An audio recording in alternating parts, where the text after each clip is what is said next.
Salah. Gayung 2 official trailer.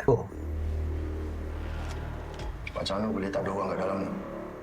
Something yang aku tangkap di pasar malam. Apa jadi dengan mereka? Cikgu. Betul ke Cherry? Betul ke semua maha guru silat ni kebal? Nonsense. Dah adab ke? Adab tak dapat selesaikan kerja kita. Ini yang dapat selesaikan kerja kita. Salah.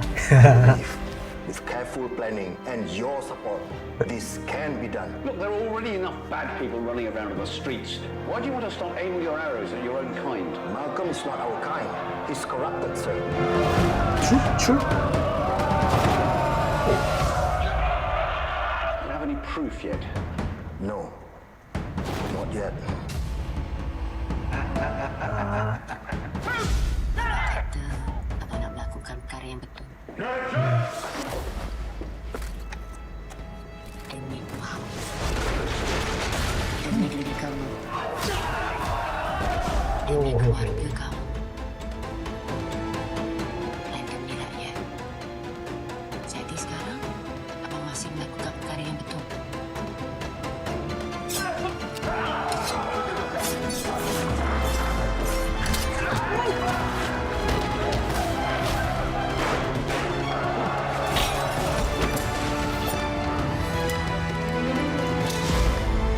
The great hero Mior.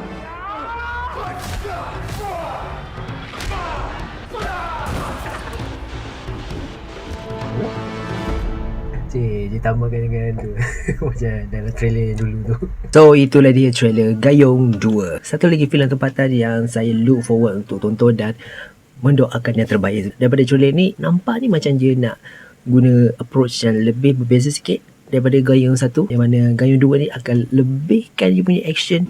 Saya harap yang Gayung 2 ni akan jadi lebih berjaya lah daripada filem Gayung 1, sebab Gayung 1 for me adalah filem yang agak not the best in my opinion, sebab there are few things that they could have done but they didn't do it because they focuses on the other things. Gayung 1 more to the drama slice of life untuk watak Mio. It doesn't necessarily focus on the action. So apa pendapat korang terhadap trailer ni? Apa jagaan korang? Kongsikan di ruang komen dan terima kasih kerana menonton. Jumpa lagi dalam video akan datang.